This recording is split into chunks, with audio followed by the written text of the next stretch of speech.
Lobster got it back yet. Lobster's a 10 I told you grab it. Hey, welcome to Lobster Magnets Review. Bang. Actually, I should, bang, bang. I should actually welcome the Lobster Magnet and Friends, because this is a new channel. Yes, that's right. I gotta work on my pitch. Everything's a work in progress. So anyway, this was an amazing episode of Inuyashiki. Oh my god, I can't believe they went as dark as they could, as they went in the manga. They didn't censor anything. And, it was like, honestly, like, darker than even, like, the darkest moments of Gantz. Yeah, this is a really messed up, fucked up episode. Like, I am surprised as far as they went in terms of, like, animating this. Because I remember reading, like, this sequence in the manga. I didn't finish the manga myself, but I got even pretty more far. reason. You got, like, 20, 30 chapters in, so it'll be interesting to follow the anime once you get, like material you haven't seen yet. Yeah, and this sequence I remember being like really horrific in the manga, and they really lived up to it in the anime, and somewhat even more so, I think.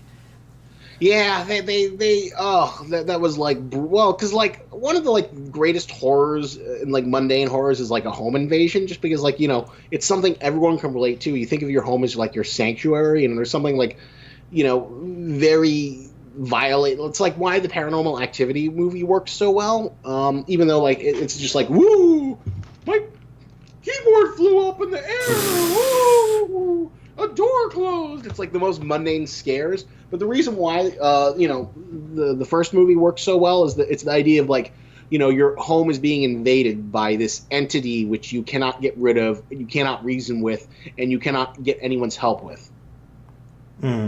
Yeah. So obviously, the idea of like this homicidal super robot child who can just like go and maim as he pleases is kind of terrifying, and it's brutal and horrific. And I think killing the mom is like terrible enough, but like what really takes it over the top is like the scene with like the father and the child, having a bath, which is like the most innocent, like comforting, safe thing you could ever ask for. And then just because, like, he's a complete little robot sociopath, he just likes to toy people for his own amusement. Yeah. And like, oh, God. Originally in the manga, I thought that they, like, he, like, shot the kid through the father, but then they made it another horrific twist as he, like, kills the father, and then the father's heavy body falls on the kid, forcing him to drown. Yeah, that was, like... That's so heartbreaking. He's like, he does it like the most heartbreaking way. Like no like mercy or pity whatsoever. Like he's just like out to seek like the most like disgusting like sociopathic way of like killing somebody and their family, and one by one, so like and they feel the most like, pain about it. The worst part about it is that like he does it at random. Like he like puts his eyes in front of his head. Yeah, and just, it's like some kind of stupid kids game to him. He's just like such a He's building him up to be like a really like terrible villain that we gotta that the old guy has to stop. Like this is a perfect opponent for someone like the old guy, I think. Yeah, exactly. The two super robots are being built up to it, and the robot man, becomes the ultimate good, and the kid is the ultimate sociopathic evil. And the worst thing is that like the kid is kind of like better at mastering his robot powers than the old man is. Yeah, because like the old man, I don't know. It's just like. He eventually kind of catches up to speed, but there's a little bit more of a Spider-Man process versus like the kid who's like instantly able to like hack into televisions, put porn on the screens, and like command cars into a huge traffic accident. I'm not sure if it's because like he's just got that mindset. He's like already kind of like smart, and he's like young and motivated, while the old guy is like he wants just to be content in his life and, to give, like, happiness to people every now and then. Like, maybe it's just, like, a matter of, like, how their temperaments align, like, to, how they progress in mastering these, like, steampunk robotic machines. I don't know if I bodies. call it steampunk, but I mean, that's an interesting. they're powered by theory. steam, basically. No, they're not. They just have like steam when they open up. They're not powered by steam. Aren't they? Like, No, why does the old guy have steam to is just drink like so much water? Like, um, because I don't know. Like that's never mentioned in the manga whatsoever. I feel like it's because of steam. No, Like it's they're just like making. steamy when his like head opens. Oh. But Alright. it's still like a great great episode. Really good adaptation of like really messed up material, and I'm so glad to see that they didn't push back. They didn't try and censor it or like like what happens a lot in the manga these days is like they'll like censor it for television and then they'll resell it on Blu-ray uncensored. So they'll be like put like giant big splotches of like black on it. It's the dumbest thing in the world. Yeah. But usually they would do that more for like things like nudity, right? And like. Well, no, they also do it for gore. Oh, okay. Not that the scene was like exceptionally gory. It's more like emotionally. But it's just like disturbing. And then the worst part is though when he like questions the girl, "Do you like One Piece?" Yeah. Stop crying! Stop crying! Stop crying! We're talking about One Piece. Just like, why are you crying? Who cares about your dead family? Let's talk about why do you like Zoro so much? It's like, come on, man. It was so wonderfully creepy. It was so, especially with like the national icon that is One Piece. Oh, I love Jump manga. The one thing I didn't like though, I wasn't a huge fan of Shishigami's voice performance. Oh, the kid. The kid's voiceover. Like I thought he should sound more like light. He should sound more cool and charismatic because he's supposed to be kind of like a smexy cool kid. Okay.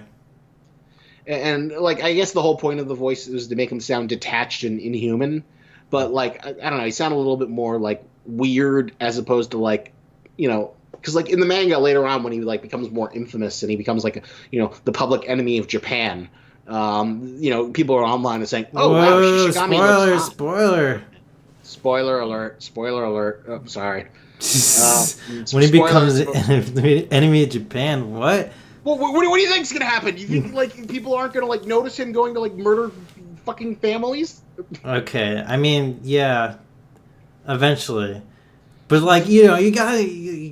I think you gotta with something like this with the anime that's recently coming out like manga. Oh, okay, I'll give you this. This is definitely warrants more spoiler alerts than Pickle Rick. All right, fine.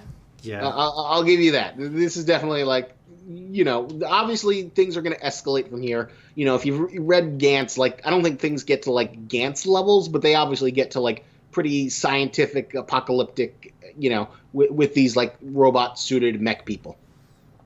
Okay. Fair enough. I'm kind of curious like how they're going to build on this. Like it seems like so far there's only 2 robot mech things in the whole world universe. Well, it's interesting because like I was always kind of curious if like the story would ever expand beyond that. If they'd like introduce more robot mech people, if the aliens would come back. If like, it stays just the 2 robot mech people. And I think half the reason why is the manga didn't really sell that well. So then like the Gantz guy like was like, all right, I'm ending it in volume 10. Interesting. So he sort of like keeps on building up with the 2 of them. Did he like pin himself in a corner, essentially, in terms of storytelling? I don't know. I think he could have like come up with more stuff to keep it going if he really wanted to. But I think he was just sort of like, this isn't selling. I'm cutting my losses. I'm gonna end it here. Because they eventually build up to their like big superhero confrontation. Then that reaches its conclusion. Then there's like one final big thing that sort of like serves as an epilogue for the series, which is like the sort of like final thing. Which I'm curious to see it animated. I wasn't a huge fan of it in the manga because it felt a little bit abrupt-y, but who knows? Maybe in the anime it'll be great. It'll be like a Sopranos like finale of like don't stop. No, it's not like that. It's a very conclusive ending. It's just sort of like something that you weren't like kind of expecting to come into this story like comes in, and then you're like, what? That's going to be the final thing? Okay. All right. Well, what's that? But overall, I highly recommend this anime to people who liked Gantz and, people who are interested in, psychological thrillers. I don't know if I call it psychological, but it's like a, really dark kind of thriller. If you want like a dark, subversive superhero story that goes to like places that Marvel will never go to, yes, you're never gonna see like Bullseye walk in and like murder children on Netflix Marvel, no matter how hardcore it pretends to be. Then the Inuyashiki, especially since it features like an old man, salaryman superhero, which is the best. Yeah, and seeing him, and we even get a little bit of their first confrontation where he like charges at him, and he kind of realizes that he's the same, but like he can't get there soon enough to save the girl, and he doesn't know enough about his robot powers to like really put up a fight against Shishigami, except for like just running at him. Because he hears what's happening, but he's like stuck in traffic while like trying to get to him. So, I do know he unlocks something that'll help him go faster at some point, but I don't want to spoil anything. Yeah, don't want to. Well, I feel like the intro spoils that. Don't they have them like? Oh yeah, it does. It has them like rocketing around. that's somewhat true, but like, all right, we don't have to say anything more about that, I guess, since it's in the intro. But yeah, so far this is a pretty good anime adaptation, and I'm enjoying it. I'm like, it's funny though. There's also a live action movie. I don't know if it's out yet or if it's coming out. Oh really? Yep. That'd be kind of fun. Like. I wonder. I think that would work better as a live action since it's like only between those two characters, right? Or essentially. Possibly, but so far they're doing a great job of like I wonder how long this anime is going to be. I wonder if it's going to cover everything in like 12 episodes. I honestly don't know, but there's only 84 chapters in the manga. I have been enjoying this anime adaptation so far. I think it's really good. I think I highly recommend this, and I don't know. If I were to rate this, I'd rate it like. I rate it like a 10. This episode was a 10 for me, like in terms of like how effective it was. I really like this episode, but I still have issue with the voiceover of Shishigami, the little kid, the homicidal kid. So it's a 9 for me, but I still really enjoy it. Oh yeah, another thing I really enjoyed about this episode was because of, he was a sociopath, but they also built up the relationship that he cares about his like little brother or something like that. Well, no, his like friend who like stayed home, who was like bullied or something. That was his brother. I know, that's not his brother. They're just friends. But he was talking to his mom about on the phone or something. It was like, well, because he was talking to his mom about his friend, but they're 100% not brothers. You sure? I'm 100% sure. Okay, that seemed like that was a nice little character aspect to him because it showed that like he gives a shit like a little bit about the people he's close to. True. But, well, that scene, that flashback when he's like a child, and they basically like had him say that like I wouldn't care. I don't care about people I don't know dying. Yeah, and that shows. And you kind of wish like you need a little bit more to like justify his sociopathy, but like it does give you a little bit of a mindset of like how he's able to do it so easily. Yeah, and I don't know if we need to get too deep on that, but like that's a good step to like setting up like his character as like he's mentally ill. Yeah, or there's something like and being an immortal weapon robot isn't going to like make things any better, and it's a much better use of Bang than the Gantz anime. I wonder if like the creator actually like was doing that to make fun of the stupid Gantz filler. I feel like he liked it though in some ways because like it's kind of like scary and creepy and like it's like his signature thing. Yeah, makes sense.